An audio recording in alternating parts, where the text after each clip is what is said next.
नमस्कार, बहुत स्वागत है आपका। प्राइम डिबेट देख रहे हैं आप, आपके साथ मैं जेपी शर्मा।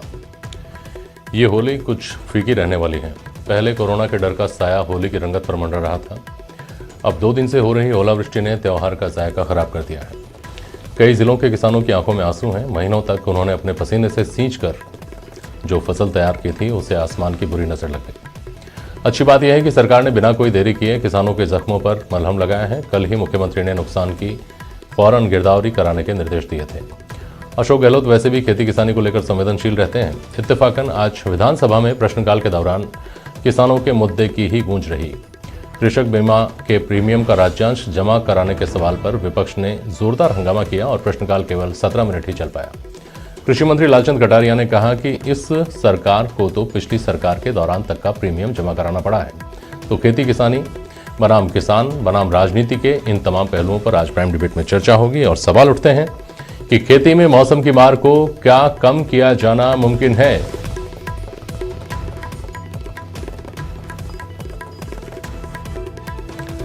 खेती से युवाओं के, नई पीढ़ी के विमुख होने की वजह क्या ये अनिश्चितता है? और पालनहार की लाचारी पर सियासत क्यों?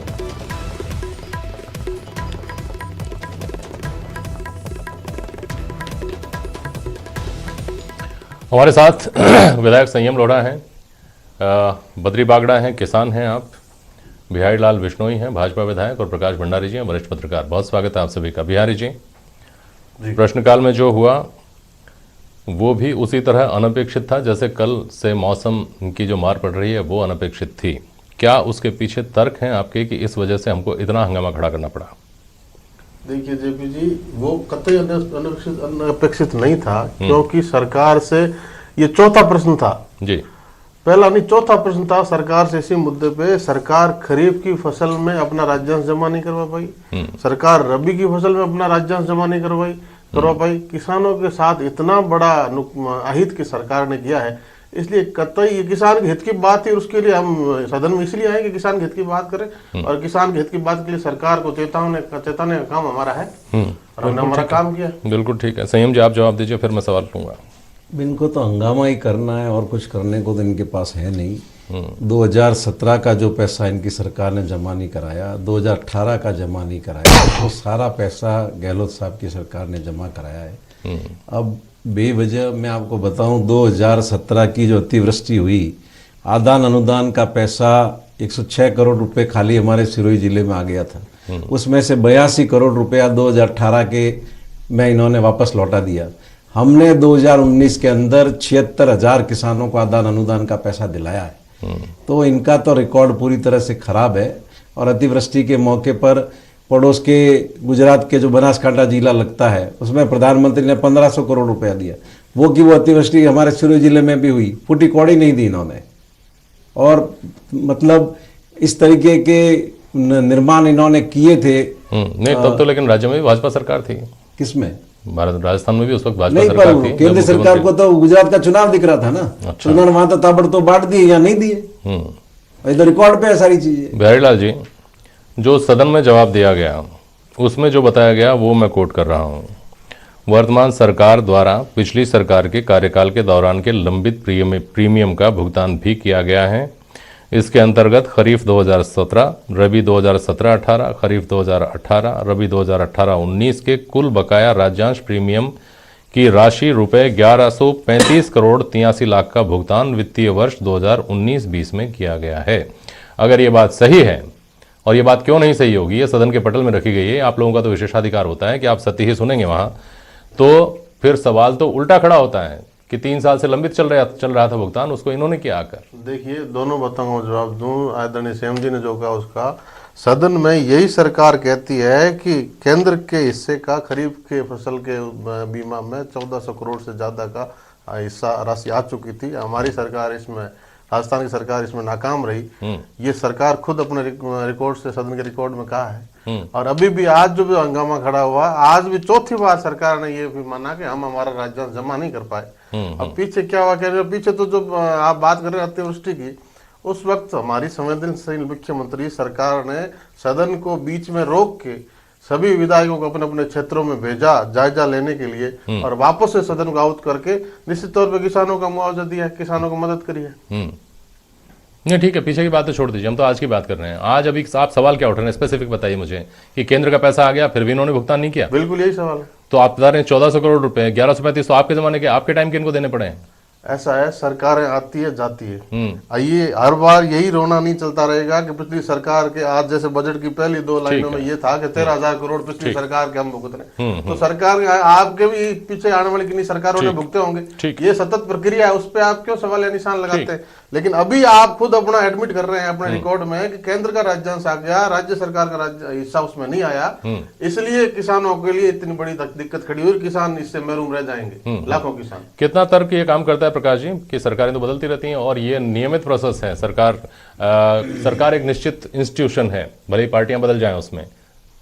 प्रकाश जी, अतिवृष्टि, बाढ़, ओलावृष्टि, ये सब जो है प्रकृति के खेल हैं और सबको उसे झेलना पड़ता है। सवाल ये उसके लिए एक सक्षम जो सरकार होती है उसके लिए कैलामिटी फंड्स होते हैं, उसके लिए बिल्कुल बजट के निर्धारित होता है, वो पैसा पड़ा रहता है और जब जरूरत पड़ती है उसका उपयोग किया जाता है। ठीक है, ऐसी तैयारी अगर राज्य सरकार करे तो जो सदन के अंदर बातें उठती है, पिछली सरकार, नई सरकार, ये सब बहानेबाजियां हैं, इससे किसान को कोई लाभ मिलने वाला नहीं है। किसान को जो राज्य सरकार से लाभ मिलेगा वो तो यही है कि उस ओलावृष्टि के कारण जो उसे नुकसान हुआ है, किसानी करना कोई मामूली बात नहीं है, बड़ी मुश्किल का है। और सबसे बड़ी बात है कि प्रकृति की कठपुतली बना रहता है किसान, उसे अपने किए का जब उसे फल मिलना चाहिए ठीक उसी वक्त कुछ न कुछ हो जाता है,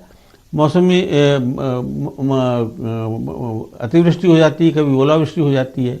तो ऐसे स्थिति के अंदर राज्य सरकारों को अपनी जो वित्तीय व्यवस्था है उसको पहले से ही समझ सूझ करके और अच्छी तरह से करके व्यवस्थित करें, तो जो आज ये विवाद हो रहे हैं मेरे समझ वो विवाद नहीं खड़े नहीं होंगे। ठीक है, चलिए बद्री बागड़ा जी, किसान हैं आप, एक किसान के नज़रिए से कैसा लगता है जब बातें एक तरफ से कम तार्किक, दूसरी तरफ से ज़्यादा तार्किक, या इस तरफ से ज़्यादा तार्किक, उस तरफ से कम तार्किक सुनाई देती हैं, लेकिन ज़मीन पर जो चीज़ें पहुंचनी चाहिए वो ना इस सरकार में, ना उस सरकार में, ना उस सरकार में नहीं पहुंचती, ऐसा आप लोग कहते हैं, तब क्या लगता है उसके पीछे की क्या वजह है? मैंने पिछले प्रोग्राम जो अपना टिड्डी से प्रभावित किसानों का जो नुकसान हुआ था तब भी मैंने निवेदन किया था।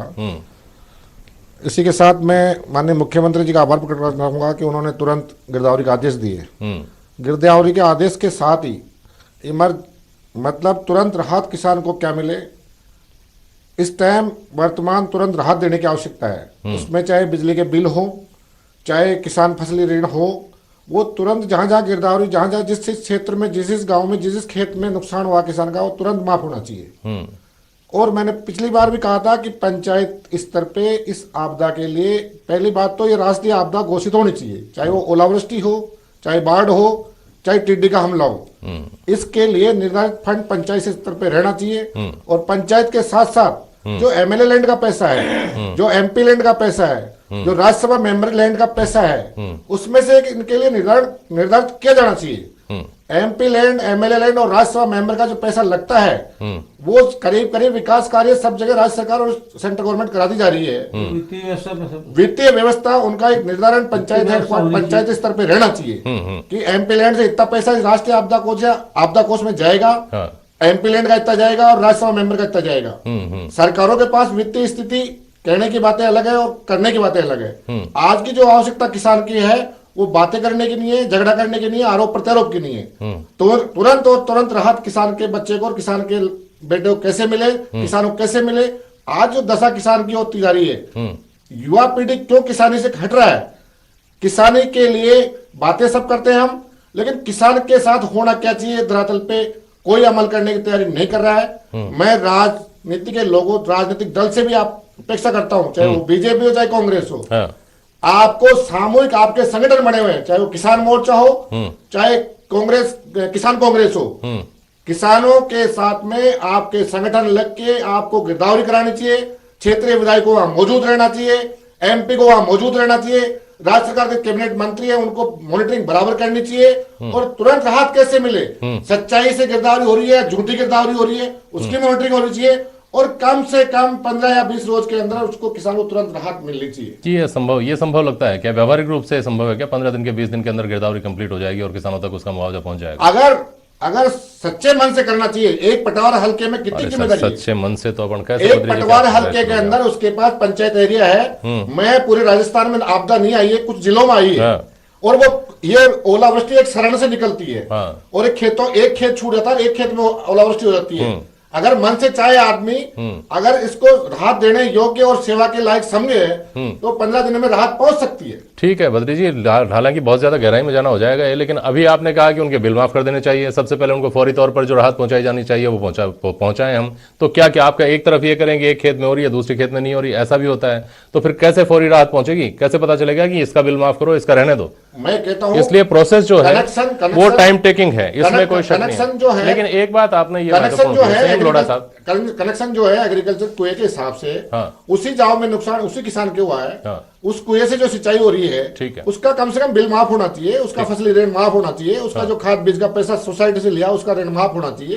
ये तुरंत फौरी तौर राहत है। चलिए इस पर, लेकिन मैं आप दोनों राजनीतिक मित्र हैं, आपसे पूछता हूँ संयम लोढ़ा साहब, ये जो कहा कि लोकल नेचुरल कैलेमिटीज जो हैं उनके लिए लोकल स्तर पर ही फंड भी होना चाहिए और इस बात के लिए ऑथराइज भी होना चाहिए लोकल एजेंसीज को कि वो नुकसान देखें, नुकसान का आकलन करके उसकी भरपाई भी करें, तो शायद काम तेजी से हो। देखिए लोकल एजेंसी ही आकलन करती है और अभी भी जो प्रारंभिक सूचना प्राप्त हुई राजस्थान सरकार को कि 14 जिलों के अंदर 10% से ज़्यादा 80 से 80% तक खराबा हुआ है, वो लोकल एजेंसी के द्वारा ही सूचना सर आकलन होता है। बात यहाँ और लोकल फंड रखने की बात हो रही है। देखिए आनन फानन में कोई नुकसान का आकलन नहीं होता है, इसका एक एक जगह का पूरा वास्तविक आकलन करना पड़ता है क्योंकि स्टैंडर्ड नॉर्म्स है SDRF के जिसके आधार पर किसान को सहायता मिलती है।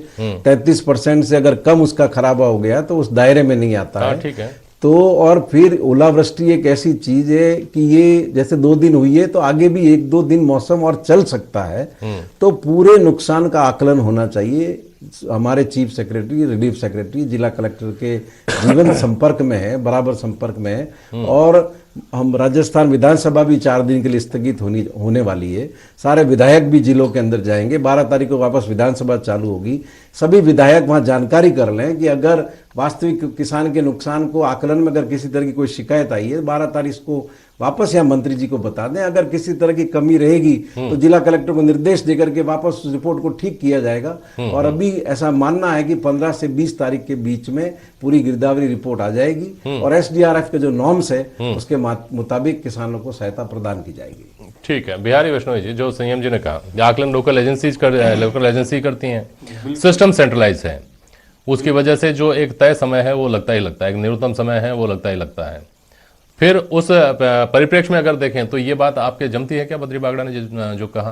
देखिए लोकल फंड्स होने चाहिए, लोकल अथॉरिटीज होने चाहिए। मैंने आदरणीय संयम साहब की बात भी सुनी। निश्चित तौर पे खेत से सदन तक सूचना मंगाने का एक तंत्र ऑलरेडी है और आदान अनुदान खेत तक किसान तक फायदा पहुंचाने का, उसको राहत देने का भी तंत्र है। इसलिए कोई नया उसके लिए तंत्र खड़ा करने की कोई जरूरत लगती नहीं है। और ये आज जो सदन में माननीय आपदा राहत मंत्री जी ने ब्यौरा पेश किया 5 बजे तक, तो वो एक प्रारंभिक गिरदावरी जो उन्होंने करा सके इतने समय में वो करवाई, उसको सूचना करा दी। और अब 3-4-5 दिनों में पूरे व्यापक तौर पे सही आकलन करके सदन को अवगत करा देंगे और जहां 33% से ज्यादा का खराबा है वहां निश्चित तौर पे कलेक्टर के माध्यम से प्रत्येक पर्टिकुलर किसान तक उसकी राहत पहुंचेगी, व्यवस्था है। और इसके लिए कोई नया एजेंसी इस तरह बने ऐसा कोई करने की जरूरत नहीं है, लगता नहीं। ठीक है। प्रकाश भंडारी जी, खेती किसानी सबकी प्रायोरिटी पे बताई जाती है और खेती किसानी हमेशा शिकायत लेकर रहती है कि उनके साथ न्याय नहीं हो रहा। लेकिन एक बात और है जो लार्जर परिप्रेक्ष्य में कही जाती है कि हमारे यहाँ किसान को अपना तौर तरीका बदलने की ज़रूरत भी है जिससे उसको मुखापेक्षी नहीं रहना पड़े सरकारों का। सही बात है क्या? या आप विदेशों में घूमते रहते हैं, आपको पता है? संक्षेप में बोलिएगा। देखिए किसानों की जो समस्या है, किसान जैसे मैंने पहले भी कहा किसानी करना बहुत ही कठिन काम है और उसमें सबसे बड़ी बात होती है कि जब किसान अपनी पूरी मेहनत के बाद जब फसल काटने की जब तैयारी होती है उस वक्त इस तरह से आपदा आ जाती है और लेकिन तो किसान का जहाँ तक है, किसान तो बेचारा सीधा जो क्लाइमेटिक इफेक्ट होते हैं उसका शिकार होता है उसे। और ये ऐसा है कि ये कोई आज रुकने वाला नहीं है, और ये तो होगा ही, शायद इसका ये कोई 100 साल इलाज तक नहीं है। रहेगा। हाँ। लेकिन किसान इसके लिए क्या करे? किसान के लिए जो है उसमें तो किसान को जो उम्मीद है वो सरकार से ही हो सकती है, इसके अलावा उसकी मदद को कौन आ सकता है बताइए। ठीक है, ठीक है। आप कुछ कह रहे हैं लोढ़ा जी, कुछ कहना चाह रहे हैं क्या आप? लोढ़ा साहब आप कुछ मैं कहना तो चाह रहे यही हैं? कहना चाह रहा हूं कि माननीय मुख्यमंत्री पूरी तरह संवेदनशील है और सरकार किसानों के साथ खड़ी है। हाँ। उनकी सहायता और मदद में कोई कमी नहीं रखी जाएगी। हाँ। ये एक संकट का समय है कि किसानों को इतना भारी नुकसान हुआ है। हाँ। इसकी सबको चिंता है और इतना ही भरोसा दिलाना चाहते हैं कि जो भी आदान अनुदान की पैसे किसानों को मिलने चाहिए वो हर किसान को सरकार अदा करेगी। चलिए ठीक है, बहुत अच्छी बात है कि सब एक मत हैं, सब चिंतित हैं। अपनी अपनी बात कर लीजिए। बिहारी लाल जी आप लीजिए 30 सेकंड में बद्री बागड़ा बोलेंगे अपनी बात। देखिए, मैं आज जैसे सदन में प्रारंभिक गिरदावरी का ब्यौरा पेश हुआ और 5-7 दिन में जब सदन भी अभी छुट्टी होगी, 5 दिन सभी क्षेत्र में विधायक लोग जाएंगे, आकलन करके लाएंगे, एजेंसियां सही काम करी वो भी देखेंगे, रिपोर्ट भी करेंगे, तब तक पूरी कंप्लीट गिरदावरी रिपोर्ट भी आ जाएगी। फिर भी माननीय नेता प्रतिपक्ष ने ये आग्रह किया सरकार से कि तब तक जैसे 2 लोगों की 2 दुर्घटना में मौत हो गई बिजली, आकाशीय बिजली गिरने से, उनको कलेक्टर की तरफ से 4 लाख का मुआवजा तुरंत मिल जाना चाहिए, कल मिल जाना चाहिए। और दूसरा, जो जहाँ जहाँ गिरदावरी हो गई दे सकते हो तो वहाँ लंबा इंतजार नहीं करना, वहां तक कलेक्टर के पास फंड पड़ा है तो उनको किसान तक पहुंचाना चाहिए। और जब पूरी गिरदावरी आ जाएगी तो निश्चित तौर पर प्रत्येक किसान को उसके हुए नुकसान का मुआवजा मिलना चाहिए। ठीक है, बद्रीनारायण बागड़ा जी 20 सेकंड में अपनी बात कहिएगा, समय से हो गया समाप्त।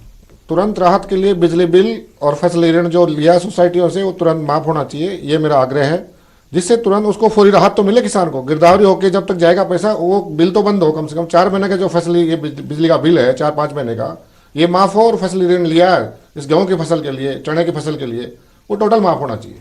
चलिए ठीक है, बहुत शुक्रिया आप सभी का। होली की अग्रिम शुभकामनाएं आप सभी को और हमारे दर्शकों को। आज के लिए बस इतना ही, नमस्कार।